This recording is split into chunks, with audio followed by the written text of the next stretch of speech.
शेतकरी बंधूंना नमस्कार.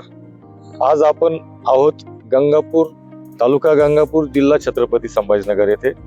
आपल्या सोबत आहेत प्रगतशील शेतकरी ईश्वर भाऊ राजपूत, ज्यांनी मागच्या वर्षी आपण एक व्हिडिओ काढला होता त्यांचा. त्यांनी मागच्या वर्षी टरबुजाचा प्लॉट घेतला होता, एकरी 30 टनाचा विक्रमी उच्चांक आमच्याकडे त्यांनी ऍव्हरेज काढला होता. म्हणजे 5 एकर मध्ये त्यांनी 150 टन टरबूज काढले होते. म्हणजे आमच्या परिसरामध्ये हा आमच्या हिशोबाने उच्चांक होता. आणि ते अतिशय प्रगतिशील आणि प्रयोगशील शेतकरी आहेत, जे कायम सर्व माहिती घेऊन आणि योग्य पद्धतीने नियोजन करूनच शेती करतात. ईश्वर भाऊ नमस्कार. नमस्कार. मला तुम्हाला हे विचारायचं आहे की मागच्या वर्षीच्या टरबुजामध्ये आणि ह्या टरबुजामध्ये काय बदल केलाय तुम्ही, आणि याच्यात तुमचं काय विजन आहे? म्हणजे तुम्हाला काय वाटतंय का आपण ह्या टरबुजामध्ये काय करणार आहोत? नमस्कार, ईश्वर राजपूत.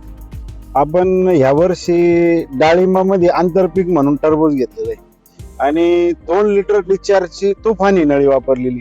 1 फुटावर तिचं ड्रिपर आहे आणि मल्चिंग सुद्धा आम्ही 1 फुटाचंच घेतलेलं आहे.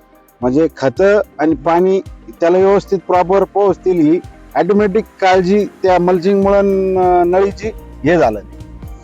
डाळिंबचं अंतर 13 फूट आहे, त्याच्यात 2 बेड आणि याला तुफान वापरलेलं आहे. डाळिंबाला 1 लिटर डिस्चार्जची आपण नळी वापरलेली आहे.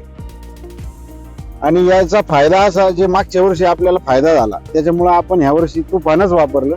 आणि तुफानचा इतका रिझल्ट भारी आहे. खतं देण्यासाठी सगळ्यात महत्वाचं याच्यात काय राहतं, फर्टिगेशन राहतं आणि पाण्याचं मॅनेजमेंट. आता थंडी असल्यामुळे जास्त पाणी आपण देऊ शकत नाही. मग ज्या वेळेस आपल्याला पाणी द्यायचं तर त्यावेळेस फर्टिगेशन बी झालं पाहिजे. तर कमी डिस्चार्ज असल्यामुळे प्रॉपर मुळीजवळ ते खत बरोबर पोहोचतं. बरोबर.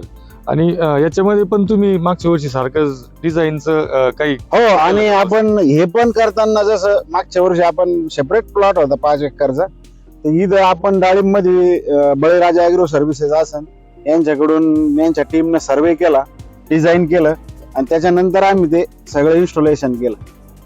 डिझाईन करताना रणजित बाप्पू असतील, त्यांची टीम असन, नेटा भीमची टीम असन, या सगळ्या लोकांना एकदम प्रॉपरली मार्गदर्शन केलं आणि आपण पाण्याचं एकदम परफेक्ट नियोजन या ठिकाणी केलेलं आहे. बळीराजामुळं आपण जे मागच्या वर्षी 30 टनाचं ॲव्हरेज काढलं होतं, यावर्षी निश्चितच आपण त्याच्यापेक्षा थोडं पुढे जाऊ असे प्रयत्न आहे. शुभेच्छा आहे तुम्हाला. ईश्वर भाऊ, मला एक सांगा फक्त का ह्या डिझाईन केल्यामुळं म्हणजे इतर शेतकऱ्यांना तुम्ही काही संदेश देऊ शकता? आणि काय होतं, आपण सरासरी बापू मार्केटमधून लोक ड्रिप आणतात आणि ते डिस्चार्ज किती आहे, त्याचं अंतर किती आहे ते तपासल्या जात नाही. आणि ते तपासल्या न गेल्यामुळं पुढं पाणी जास्त होतं, पुढं कमी येतं. तर मग फळांची किंवा रोपांची एक सारखी वाढ. आता तुम्ही बघत असताना एक सारखे रोप आहे सगळे, म्हणजे आपलं अंतर हे 450 फूट आहे, तर एक सारखे रोप आहे. तुम्ही खालच्या टोकाला पण बघितलं असेल किंवा जिथं नळी स्टार्ट होती तिथं असं. तर याचा डिझाईनचा हा फायदा होतो की पाणी प्रॉपर भेटत आणि फर्टिगेशन बी शेवटच्या रोपाला जितकं खत पाहिजे ते, आणि इतक्या इकडच्या खताला पण रोपाला तितकंच खत पाडणार. बरोबर. तर डिझाईनचा हा फायदा होतो. पण जनरली शेतकऱ्याला काय वाटतं, डिझाईन करायचं मग खर्चिक बाब आहे, त्याला काय खर्च आहे हो. बळीराजा सारखी टीम आहे, तुमचं डिझाईन करून देणार, तुम्हाला प्रॉपर मार्गदर्शन करणार. पण लोक टाळतात त्याला. हे टाळलं नाही पाहिजे शेतकऱ्यांनी. याच्यामध्ये सगळ्यात महत्वाचं, तुम्ही नळी कोणती वापरता, तुमचं डिझाईन, तुमचं येणारं पाणी, या गोष्टी शेतकऱ्याला अजून म्हणजे प्रॉपर माहित नसतात. शेतकरी म्हणतो यार इतकं पाणी, ते असं तसं काही नसतं. त्याचं प्रॉपर पाणी किती पडेल हे कॅल्क्युलेशन ती टीम, ते डिझाईन बरोबर ते त्यांचं सिस्टम आहे. ईश्वर भाऊ बद्दल मला एक थोडक्यात सांगायचं असं की त्यांचे पूर्वी इथं सगळ्या तोट्या असायच्या, म्हणजे लॅटरल कॉक असायचे त्यांच्या ठिबकला. पण आम्ही मागच्या वर्षी निर्णय घेतला, ह्या वर्षी आपल्याला डिझाईन करायचंच काही जरी झालं. त्यांनी पण त्यांच्या सगळ्या घरच्यांनी पण हे केलं आणि त्या पद्धतीने डिझाईन झाल्यापासून त्यांच्याच तोंडून आपण ऐकतोय की त्यांचा खूप बदल झालाय. म्हणजे त्यांच्या उत्पन्नातच त्यांनाच जाणवतोय का आपल्याला. आणि बापू विशेष म्हणजे तोट्यांचा जो विषय काढला तुम्ही, तोट्यांमुळे काय होतं, एक प्लॉटला पाणी चालू आहे आणि दुसऱ्या प्लॉटला रात्री पाणी लावायचं आणि परत खत द्यायचं, तर ते काम 2 दिवसावर जातं.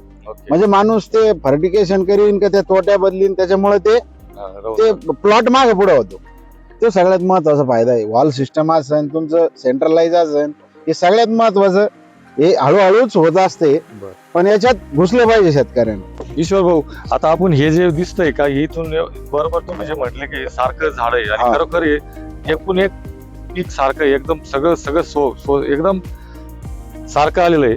तर याचं कारण काय आणि तुम्हाला काय वाटतं का बुवा हे काय करायला नाही, पाहिजे? आपण बापू याच्यात जे डिझाईन केलं, डिझाईन केल्यानंतर हे डिझाईन आपल्याला एक नळीची लाईफ 8-10 वर्ष आहे तोपर्यंत चालणार. हे काय 1 वर्षात 2 वर्षात थोडी बंद होणार. आम्ही इथं वारंवार फक्त नळी तीच राहील, पिकं बदलत राहतील ना.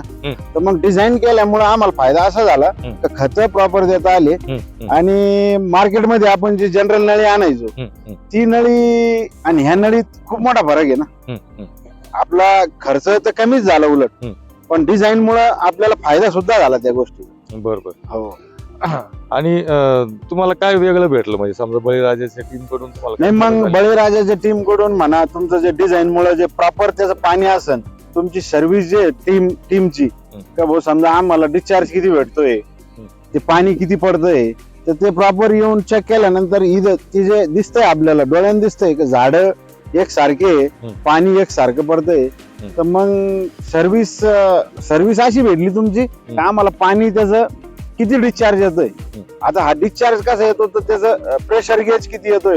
आता हे जनरली या गोष्टी शेतकऱ्याला माहित राहत नाही, पण बळीराजाकडून ते आम्हाला प्रेशर किती आलं पाहिजे, मोटर किती चालली पाहिजे, किती वेळ चालली पाहिजे, हे लक्षात आलं. बरोबर.